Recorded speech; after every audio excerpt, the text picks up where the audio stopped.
फौज ने, ये भारतीय एयरफोर्स ने, भारतीय नेवी ने, रमन, ही कहा जा रहा है कि ये जॉइंट ऑपरेशन के रूप में इसको देखा जाए। हालांकि बाकी चैनल जो अंदाजे पर चल रहे हैं, हम पुख्ता जानकारी के साथ ही दर्शकों के साथ राय अपनी साझा कर रहे हैं, लेकिन अभी तक की जो अंदेशा है वो ये एक जॉइंट ऑपरेशन के रूप में इसको देखा जा सकता है। इसमें एयरफोर्स का इस्तेमाल और हमारी सभी एसेट्स का इस्तेमाल किया जा रहा है, और यहां तक भी कुछ सूत्रों से ये पता चल रहा है कि कैसे उनके एक फाइटर जेट को हमने गिरा दिया है, जो कि कश्मीर में गिराया गया है। थोड़ा सा और जानकारी के साथ, क्या ऐसा भी कुछ हुआ है?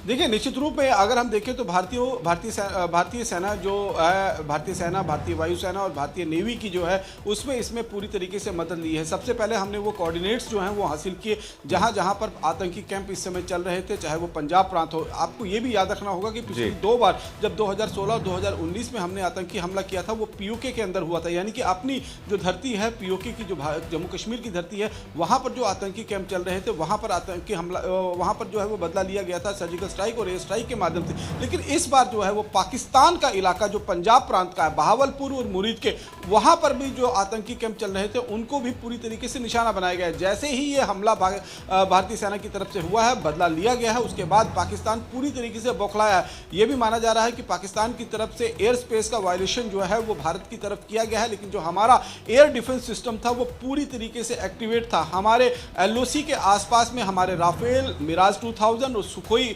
30 MKI जो है वो पूरी तरीके से एयर सर्विलांस पर थे। इसीलिए पाकिस्तान की सेना की तरफ से, जैसे पाकिस्तानी वायुसेना की तरफ से जैसे ही एयर स्पेस का वायलेशन किया गया है, उसका माकूल जवाब दिया गया है। अब एक जहाज जो है वो पामपोर के अंदर गिरा है। अभी उसके बारे में क्योंकि बहुत ज़्यादा जानकारी रक्षा सूत्रों के हिसाब से नहीं मिल पा रही है, कुछ सूत्र जरूर बता रहे हैं कि F-16 को जो है वो मार गिराया है, लेकिन इसकी कंफर्मेशन जो है वो भी हमारे पास नहीं है। ये भी हो सकता है कि कोई वहां पर जो UAV हो उसको मार गिराया हो, या फिर किसी और पाकिस्तान जहाज को मार गिराया हो। लेकिन एक बात जरूर है कि अखनूर के इलाके में एक मिसाइल हमला करने की कोशिश जो है वो पाकिस्तान की तरफ से की गई थी, और उस मिसाइल हमले को भारत की एयर डिफेंस सिस्टम ने पूरी तरीके से नाकाम बना दिया है और उसे जमींदोज कर दिया है। उसकी तस्वीरें भी जो है वो थोड़ी देर में आपके पास आना शुरू हो जाएंगी। और जिस तरीके से पाकिस्तान अब एक बौखलाहट में है, पाकिस्तान की सरकार ने करीब बुलाई है, और इसी बीच आप ये भी जान लीजिए कि 10 बजे के आसपास में भारतीय सेना जो है इस पूरे ऑपरेशन के बारे में खुलासा कर सकती है। बिल्कुल रमन, एक बात मैं, एक बात मैं आपको बीच में यहाँ पर थोड़ा सा मैं रोक रहा हूँ, लेकिन एक महत्वपूर्ण बात है कि आयुषी भी हमारे साथ इस वक्त न्यूज रूम से लाइव जुड़ चुकी हैं, और ये जोश जो है, हाउस द जोश बोले तो जोश इज वेरी हाई, जोश बहुत हाई है। एक बात ये भी हमें समझनी होगी रमन, मैं आयुषी आप पर आऊंगा, लेकिन रमन, मोदी मेरे बाप को मारना चाहता है, हाफिज सईद के बेटे ने ये क्लेम किया था लाहौर की एक रैली में। लाहौर की रैली में ये सारी बातें उसके द्वारा कही गई थी, यानी Talha Saeed, son of Lashkar Taiba chief, Hafiz Saeed कह रहे हैं। तो मोदी जी जो हैं हाफिज सईद को मारने वाले हैं। अब आपने जो ये स्ट्राइक्स हैं, इसमें कौन कौन से हाई वैल्यू टारगेट्स की बात आप जरा बताइए दर्शकों को, कौन से वो खतरनाक आतंकी सरगना है जो जद में आ सकते हैं, शायद उनका भी गेम हो चुका हो। देखिए, जहां तक बहावलपुर में जो 4 मिसाइल के साथ हमला किया है, वहां पर अगर पाकिस्तानी मीडिया की रिपोर्ट्स को अगर माने तो वहां पर 4 एयर स्ट्राइक हुए हैं और वहां पर तकरीबन 30 के करीब में आतंकी मारे गए हैं। ये भी माना जा रहा है कि मौलाना असद मजहूर जो है वो भी हो सकता है कि वो उस समय उस इलाके के अंदर मौजूद हो, वो भी टारगेट में आ सकता है। साथ साथ में उसके जो खास आतंकी हैं वो उस समय उस बहावलपुर के अंदर मौजूद थे, क्योंकि जैसे ही 22 तारीख को ये आतंकी हमला बाईसरन घाटी में हुआ था, उसके बाद से ही बहावलपुर को पूरी तरीके से छावनी में तब्दील कर दिया गया था। 4 लेयर की सुरक्षा जो है वहां पर उसकी इंतजाम किया गया था, ताकि बहावलपुर के इस हेडक्वार्टर जो जैश ए मोहम्मद का वहां पर कोई भी पहुंच ना सके। लेकिन भारत की एयर स्ट्राइक, भारत की तरफ से जो मिसाइल अटैक किया गया है, उससे वो पूरा आतंकी अड्डा जो है उसे ध्वस्त कर दिया गया है। दूसरी तरफ अगर हम देखें तो जो मुरीदके का इलाका है वहां पर तला सैयद के होने की जानकारी जो है वो मिल रही है, क्योंकि जो हाफिज सईद है उसे तो लाहौर के कंटोनमेंट एरिया के अंदर जो है वो सेफ तरीके से रखा गया था। लेकिन फिलहाल जो जानकारी मिल रही है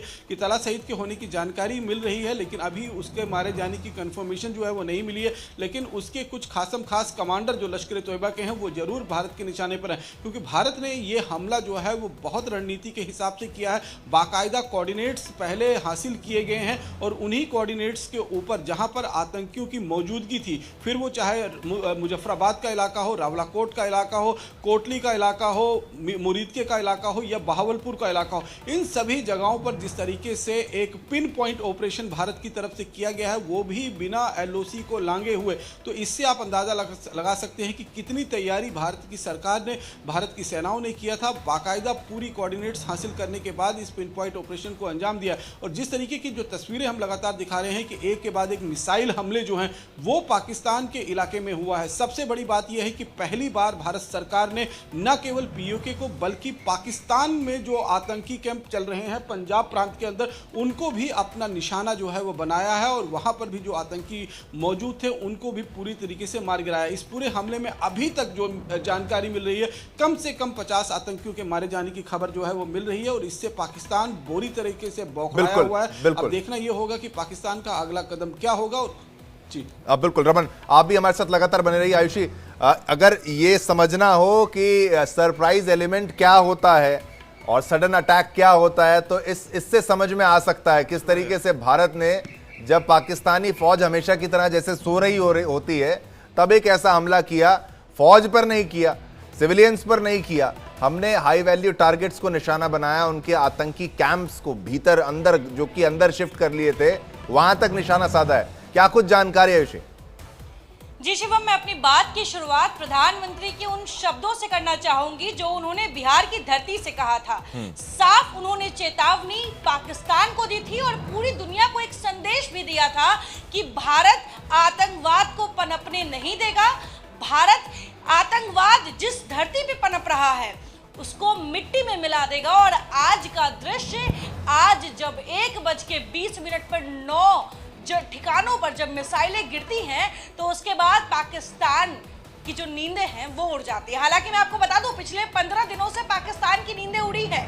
पहलगाम में जो आतंकवादी घटना हुआ, जो कायराना हरकत पाकिस्तान ने दिखाई थी, उसके बाद पाकिस्तान की नींदें पिछले 15 दिन से भारत ने वैसे भी उड़ा रखी थी। चाहे वो डिप्लोमेसी के तहत जो 5 बड़े फैसले लिए गए थे, या फिर उसके बाद लगातार जो बैठकों का दौर चल रहा था, सीसीएस की बैठकें लगातार चल रही थी। ऐसे में खबरें यहाँ बन रही थी और नींद पाकिस्तान की उड़ रही थी। और ऐसे में आज का दिन इतिहास में दर्ज किया जाएगा और आज के दिन से सिर्फ पाकिस्तान को नहीं, पूरी दुनिया को यह संदेश जाएगा कि भारत आतंकवाद को बर्दाश्त नहीं कर सकता है और आतंकवाद को नस्ता नबूद कर देगा। ऐसे में मैं आपको बता दूं कि जो इस ऑपरेशन का, जो ये पूरा ऑपरेशन हुआ है शिवम, इस पूरे ऑपरेशन का जो नाम रखा गया है सिंदूर, इसको हम थोड़ा इस पर गौर फरमाते हैं। वो इसलिए क्योंकि 22 तारीख को जब पहलगाम में वो हमला हुआ, उसके बाद एक तस्वीर जो इस देश के लाखों करोड़ों लोगों को सोने नहीं दिया, वो तस्वीर जहां पे एक महिला अपने नवविवाहित पति के साथ जो है वो जमीन पर बैठी है, पति को गोली लग चुका है, वो खूनम खून है और महिला लाचार महसूस कर रही है।